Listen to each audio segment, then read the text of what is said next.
Ce qui est pas promotion. For us, our particular testimony is unique in that God didn't fix me to the point where I was ready, you know, and He didn't fix you to the point where you were ready.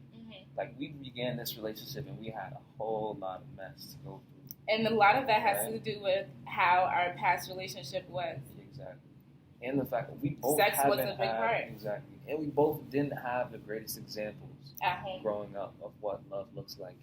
And it's just interesting that it wasn't until I decided that, you know what, God, I'm not going to pursue another woman until you make it clear that she's the one, because I'm tired of all these messed up relationships. I'm tired of breaking people's hearts. I'm tired of collecting all this baggage. It wasn't until I said that and I made that vow to God and you made the vow that you made. That was when that's when literally, for me, babe, it was like, it was so terrified. fast. It was a terrified week later. Because I was like, God, this can't be. Like, what's happening? I prayed to you, and all of a sudden, you know what I'm saying? Like, is the devil trying to scheme on me? You know, no, obviously not. Because of how much of a quick turnaround that was. I was yeah, like, no it was way. very quick for me. And for me, I was just tired. Yeah. It's like when you spend your whole life trying to be the girl that a guy wants for each and every single guy that you've been with, you get tired. Like I was so many masks. Yeah, I was so tired, and I was just like who am I? Like, why am I always crying at night? Why am I always sad? Like, why does it feel like I only feel loved when a guy is using me, and then afterwards I feel empty? Like, why am I doing this to myself? And I mean, it just got to the point where I was just like, God, I'm tired. I don't care. I just want you, and I'm over everything. Like, I'm over it all, and but yeah. And it's such a beautiful thing because it shows that you're not a finished product when you meet your partner. Exactly. But you've got to be a product that's looking at God and moving closer to God, and have availed yourself to be worked out by Him. Because when we got together, basically it was God saying, okay, now you two are ready to grow together. It's not that you two are ready to get married. No, we're far from that. But He was like, you two are ready to grow together. Because now you understand what it was I was trying to keep you from all these years. About how when we got together, it was really hard for us to communicate with each other because sex was a big part of our previous relationships. So it was like, now it's like, okay, sex is off the table. Man, we gotta talk. So now, what do we do? What do we talk about? What like what do we do? What do we spend our time doing? Like what? And on top of that, do you remember that I texted you for like a month before I called? Hey, I didn't know what to talk to you about. We didn't. Oh my God, that's so true. I didn't know. I was like, man, how is the conversation gonna go? What are we gonna talk about? Exactly. And I was scared because I was like, how am I gonna keep you interested in me without sex? Because I felt like that's what I've used before. Although it failed, but the devil is so sneaky and he's so smart that he has us all convinced. Yeah, he has us all convinced that, oh, even though, you know, sex didn't keep the last guy and he still cheated on you, it's still the way. Yeah. Like, it's gonna work this time. It's still gonna work this time. He cheats on you again. Like, it's crazy. But like, I was terrified. I'm like, I don't know how this is going to remember when I didn't text you for that long period of time, and it was because I didn't know what we were going to talk about. I didn't know how to go about that, and it's crazy because not having sex, you know, just taking sex out of the table, made me realize a lot of things that I needed to work on. Same here. Right, and made it clear a lot of the things that, you know, we both need to work on together. Like, you know, and those things with conversations that I didn't have in my previous relationships. Exactly. Why? Because, I mean, you know, it would be uncomfortable to have those conversations. And so, you know, we just get together, you know, feel good, and then, okay, that problem isn't as big as it really, it doesn't look as big as it really is. Sex anymore. makes it feel like everything's good. Yeah, like, it's all good. Like, I mean, what? if we done did that just now like that, what's the problem? And then the same problem comes again. Exactly. And then it resurfaces, and it's like, that's real. Dang, how you doing this again? I told you the last time, but I didn't really tell you the last time. Yeah, like, because we ended up. Yeah, and the problem wasn't resolved. It acts as a cover-up, and it's a terrible cover-up. It never gets to the root of the problem. Yeah. You know, sex, it takes your focus off of the chemistry in so many different areas. communicating with you has been much easier without having that there to make me think, you know what, instead of bringing up this tough topic, instead of saying, hey, I don't like it when you do this and worrying about the implications of that, I'll just use this and then we'll forget about it. But when that's not there, hey, we got to talk about this. Mm-hmm. You know what I'm saying? Because this is going to affect us down the road. And it's crazy because the fact that there's no sex, when we have a problem, like when we're not good, it's like it's like the loudest music ever. Like I can't get it to shut up. Like we can't ignore anything because there's no sex, and it's like when we're not good, we're not good, and we actually put in work to make sure that we're good instead of just saying, yeah, I'm mad at you. Yeah, I'm mad at you. Yeah. Man, babe, I won't do that again. Okay, let's go. I know, right? Like we actually get down. And then we found out, like I found out so much about myself just through us being together. Like I found out that the way that my father treated me actually had a huge impact on my life. And I was never able to admit that because no one ever really gave me the opportunity to dig deep down.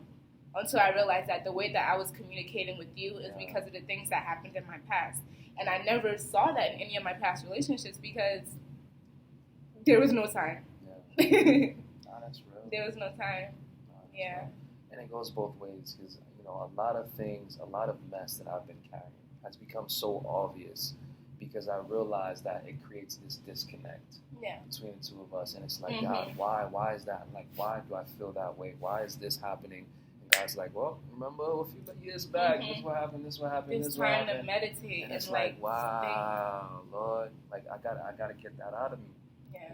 And those things don't come up if, we just busy being, bada boom, bada banging, and then just forget about it. That's real.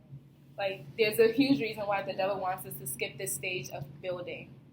And the reason is because if you are building something that people build. If you're building a house and you skip the groundwork and you skip the foundation, the house might look good, but eventually that storm gonna come. That house at? Like it's crazy. Yeah. When the house is faced with something, it's going to fall apart because the groundwork was never done. There was never any actual, effort. No process. Nothing. It's just kind of like we jumped right into acting like we're husband and wife. And now we're husband and wife. And now, because we never did the work that is needed to be, we fall apart. Yeah. And it's just like, people wonder why, the divorce rates are so high. Marriage must not be for everyone. Yeah. It's not that. You're just not doing the work that it takes. You're skipping everything, jumping straight into sex, and acting as if you're married before you get married, and then it's like marriage has no value. Like, we can't wait to get married. Good God.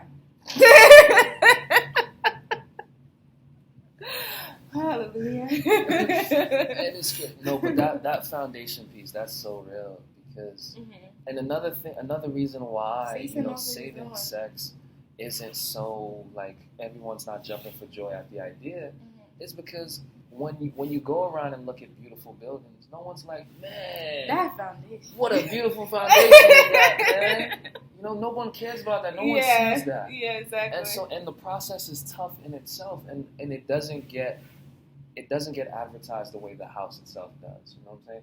Like when we get married, everyone's like, oh my gosh, they're married, blah blah blah. But no one's like, oh my gosh, they're waiting. You know what I'm saying? Exactly. People supporters are, but people, that's not big, and that's not mainstream in our society. And so it's weird. For a lot of people, it's like, what's the point of doing that? Why am I going to sacrifice my body? Why am I going to go through the torture of waiting? When I could just have it. And it's man, we gotta change our mentality about that. Yeah, and it's like, who taught us this though? Who is the teacher of this mess and teaching us that we have to live life not loving ourselves, not respecting ourselves, skipping, taking shortcuts? The devil is just, he's Yeah. at work. Yeah, He's it's at crazy. work, and It's it's crazy. really annoying, actually. Yeah, it's crazy because abstaining from sex is only a piece of that puzzle. You know what I'm saying? Like, there's building a strong foundation before marriage is much more than just abstaining from sex. Like, you gotta have your mind right. You gotta have one goal, the mindset of understanding that this union is a ministry for God, by God. You know what I'm saying? And He wants to use this marriage to serve people and glorify His name. And if that's not understood, I don't know what will motivate people to not have sex. Now, not having sex is a piece of it, a major piece, but that's not it. Because there's some people who have abstained from sex, gotten married, and have had terrible marriages. Because they're not applying the Bible to their lives Yeah. completely. Intention is huge. What's motivating the action is huge. All that plays a big role in this. And God must be the center. Like, we got to get back to that. Because that's the foundation right there. He's the foundation. Yeah. You know, the reason why it's hard for women to, not give themselves up sometimes to guys who they know they have no business being with, is because they like that attention. They like that validation. They like the fact that someone's calling them beautiful. They like the fact that someone's even looking at them because daddy didn't do it, the case may be. And now here's this guy, who bought me flowers on Valentine's Day, who gave me chocolate. Now I feel bad. I feel like I'm indebted to him. Here you go. Have all this. And babe, that's one thing that I appreciate from you because I always thought that I had to just give a guy my all in order for him to treat me right. And it's just crazy to me because you do things and you're so consistent, and it's like, I know that if this guy is able to fight against himself, and if you're able to just not look for what's in it for me and what can I get out of this. And I know for a fact that if there's ever a time where something will happen to me, and let's say an accident, we don't know what might happen in this world, and I'm not ever going to say, oh, I'm going to have a perfect life. I know that the devil's going to try me, and I know that there are going to be times where God is going to test my faith, and I know that in those times, if I'm ever unlovable, if I'm ever just not desirable at the moment, I know that you're not going to leave me because you spent all of these years loving me. Stop. No, seriously, you spent all these years putting your desires aside. And I know it's not that you don't want to have sex. And I know that if you can decide, you could have decided at any moment that, you know what, I'm tired of this. Because I know I haven't been the perfect girl. And I know that there are times where I am frustrating. But despite all of that, and on top of that, I'm frustrating, and you're not getting sex, and you're not getting any head, and you're not getting anything. But still, and I know that it's because of the love that you have for God. And it's just like, and I know that because you won't cheat on God, I know that you won't cheat on me. And I have so much faith, and I'm so it gives me a sense of security. I feel secure. I'm comfortable, I'm happy, and I know that all of this wouldn't be, you had pressured me into having sex. Because it would have been like you're just like every other guy. And all of the Valentine's Days and all of the random gifts, surprises at work, and whatnot, all of that, and you still never make me feel like I owe you something. You never ever make me feel like I owe you anything. And it just reminds me that men can do it, because it's not like, oh, you've been like this all your life. That's true. And it's not like you've had the perfect example, but it is wow, man. Man, you just gonna hit me with that I'm right sorry. here like this. It just flowed and it had to let out. I feel you. And you're right. It wasn't always that way. You had a little But again, it comes back to God. Like when you figure Him out for who He truly is, and you realize how much love He has for you, you can do nothing else but give that love to anyone you meet, and then especially that special someone in your life. You know, and for me, it was an evolution from desire to love, because desire, like I could desire you, but then I would always wonder what's in it for me, and that would be the big question in my mind.